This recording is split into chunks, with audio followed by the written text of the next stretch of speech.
یہ وہ سال تھا جب غم نے رسول اللہ صلی اللہ علیہ وسلم کے دروازے پر مسلسل دستک دی۔ یہ وہ وقت تھا جب زمین تنگ محسوس ہونے لگی اور آسمان خاموش۔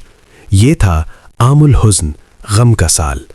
مکہ کی تپتی ہوئی زمین پر ایک ایسا دل تھا جو پوری انسانیت کے لیے دھڑک رہا تھا، مگر اسی دل کو سب سے زیادہ دکھ پہنچ رہا تھا۔ سب سے پہلے وہ صدمہ آیا جو کسی بھی انسان کے لیے برداشت کرنا مشکل ہوتا ہے۔ حضرت خدیجہ رضی اللہ تعالی عنہا، وہ ہستی جنہوں نے سب سے پہلے رسول اللہ صلی اللہ علیہ وسلم پر ایمان لایا، جنہوں نے ہر مشکل وقت میں ساتھ دیا، جنہوں نے اپنا مال، اپنی محبت، اپنی زندگی، سب کچھ اللہ کے دین کے لیے قربان کر دیا۔ صحیح روایات کے مطابق نبوت کے 10ویں سال میں حضرت خدیجہ رضی اللہ تعالی عنہا کا انتقال ہوا۔ رسول اللہ صلی اللہ علیہ وسلم کے لیے یہ صرف ایک بیوی کا نہیں بلکہ ایک مضبوط سہارا کھو دینے کا غم تھا۔ وہ گھر جو سکون کا مرکز تھا اب خاموش ہو چکا تھا۔ حضرت عائشہ رضی اللہ تعالی عنہا روایت کرتی ہیں کہ رسول اللہ صلی اللہ علیہ وسلم حضرت خدیجہ رضی اللہ تعالی عنہا کو اکثر یاد فرمایا کرتے تھے اور ان کی وفاداری کا ذکر کرتے تھے۔ صحیح بخاری۔ یہ دکھ ابھی تازہ ہی تھا کہ ایک اور بڑا صدمہ آن پہنچا۔ ابو طالب، رسول اللہ صلی اللہ علیہ وسلم کے چچا، وہ شخص جو ایمان تو نہ لائے مگر زندگی بھر رسول اللہ صلی اللہ علیہ وسلم کی حفاظت کرتے رہے۔ قریش کے ظلم کے سامنے وہ ایک مضبوط دیوار بن کر کھڑے رہے۔ جب ابو طالب بیمار ہوئے، رسول اللہ صلی اللہ علیہ وسلم ان کے پاس گئے۔ آپ صلی اللہ علیہ وسلم نے فرمایا، اے چچا، لا الہ الا اللہ کہہ دیجئے تاکہ میں قیامت کے دن آپ کے لیے گواہی دے سکوں۔ صحیح بخاری۔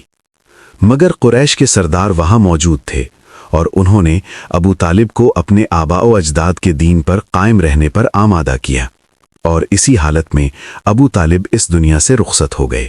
یہ لمحہ رسول اللہ صلی اللہ علیہ وسلم کے لیے نہایت تکلیف دہ تھا۔ قرآن میں اللہ تعالیٰ فرماتا ہے، بے شک آپ جسے چاہیں ہدایت نہیں دے سکتے بلکہ اللہ جسے چاہتا ہے ہدایت دیتا ہے۔ سورہ القصص آیت نمبر 56۔ اب رسول اللہ صلی اللہ علیہ وسلم کے دونوں بڑے سہارے دنیا سے جا چکے تھے، ایک گھر کا سہارا اور ایک باہر کی دنیا کا محافظ، اور یہی وہ وقت تھا جب قریش کے ظلم میں شدت آ گئی۔ اب کوئی ابو طالب نہ تھا جو ڈھال بن کر کھڑا ہو، اب کوئی خدیجہ نہ تھیں جو دل کو تسلی دیں۔ رسول اللہ صلی اللہ علیہ وسلم کو گلیوں میں ستایا جانے لگا، راستوں میں کانٹے بچھائے جاتے، گندگی پھینکی جاتی، مگر آپ صلی اللہ علیہ وسلم صبر کا پیکر بنے رہے۔ صحیح احادیث میں آتا ہے کہ ایک دن جب آپ صلی اللہ علیہ وسلم نماز پڑھ رہے تھے تو مشرکین نے اونٹ کی اوجھری آپ صلی اللہ علیہ وسلم کی پیٹھ پر رکھ دی، اور آپ صلی اللہ علیہ وسلم سجدے میں رہے، یہاں تک کہ حضرت فاطمہ آئیں اور اسے ہٹایا۔ یہ وہ صبر تھا جو پہاڑوں سے بھی زیادہ مضبوط تھا۔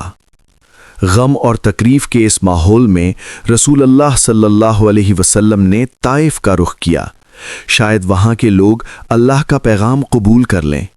مگر طائف میں جو ہوا وہ انسانی تاریخ کے سب سے دردناک واقعات میں سے ایک ہے۔ لوگوں نے نہ صرف انکار کیا بلکہ بچوں کو آپ صلی اللہ علیہ وسلم کے پیچھے لگا دیا، پتھر برسائے گئے، یہاں تک کہ آپ صلی اللہ علیہ وسلم کے قدم خون سے بھر گئے۔ آپ صلی اللہ علیہ وسلم ایک باغ میں پناہ لینے پر مجبور ہو گئے، اور وہاں آپ صلی اللہ علیہ وسلم نے وہ دعا کی جو دل کو چیر دیتی ہے، اے اللہ، میں اپنی کمزوری، اپنی بے بسی اور لوگوں کی نظر میں اپنی بے قدری کی شکایت تیرے حضور کرتا ہوں۔ یہ دعا اس درد کی گواہی دیتی ہے جو ایک نبی نے اپنی قوم کے لیے برداشت کیا۔ اسی لمحے اللہ تعالیٰ نے فرشتوں کو بھیجا۔ پہاڑوں کا فرشتہ حاضر ہوا اور عرض کی کہ اگر آپ حکم دیں تو میں ان دونوں پہاڑوں کو ان پر ملا دوں، مگر رسول اللہ صلی اللہ علیہ وسلم نے فرمایا، نہیں، مجھے امید ہے کہ ان کی نسلوں میں سے ایسے لوگ پیدا ہوں گے جو صرف اللہ کی عبادت کریں گے۔ یہ تھا رحم، یہ تھی وہ رحمت جس کے لیے آپ صلی اللہ علیہ وسلم کو رحمت للعالمین بنایا گیا۔ غم کے اس طوفان کے بعد اللہ تعالیٰ نے اپنے محبوب صلی اللہ علیہ وسلم کو تسلی دینے کے لیے ایک عظیم معجزہ عطا فرمایا، اور وہ تھا واقعہ اسراء والمعراج۔